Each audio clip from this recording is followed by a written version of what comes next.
12 वो गाना आए वाला बाटे, जोना में 7 वो 8 वो गाना रिलीज हो चुकल बाटे, जोना के आप सब काफी बेपनाह मोहब्बत देता ने, बेपनाह आशीर्वाद देता ने। एकरा खातिर दिल से थैंक यू।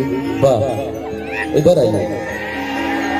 वाह, देखो हम जानत तो बने 12 बज गई बात, तो हम लोग पक्का बीतते।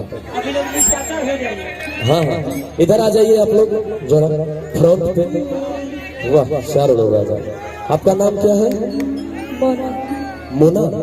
क्या बात है मोना साहब, मोना जो किसी का होना, मोना जादी तो ना करेली। वाह, अच्छा अभी हमने के हाल फिलहाल में वो गीत आई बा जो ना कि आप लोग खूब प्यार देता है भैया लोग। तनी लोग भाई हाँ कि हम कुआरे में गलती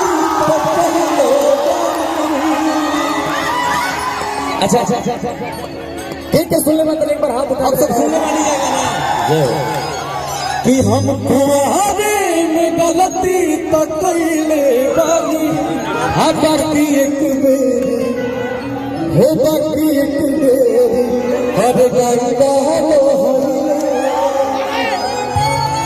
आप सबके दिल से थैंक यू, और ऐसे ही ज्यादा थैंक यू सो मच आप सभी को, इसलिए कि पूरे वर्ल्ड में, पूरे ग्लोबल पे, पूरे वर्ल्ड में ये सब, ये गाना आप सबके आशीर्वाद से पूरा दुनिया भर में 7 नंबर पे आप सबके आशीर्वाद से चलत बाटे, और पूरे भोजपुरी में, हमारे पूरे भोजपुरी में नंबर 1 पे अभी ये गाना चल रहा है।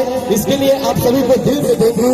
और हम दोनों भाई अंकुश और राजा इस प्यार के लिए, इस अथाह प्यार आशीर्वाद के लिए हम दोनों भाई जीवन भर आप सभी का आभारी रहेंगे।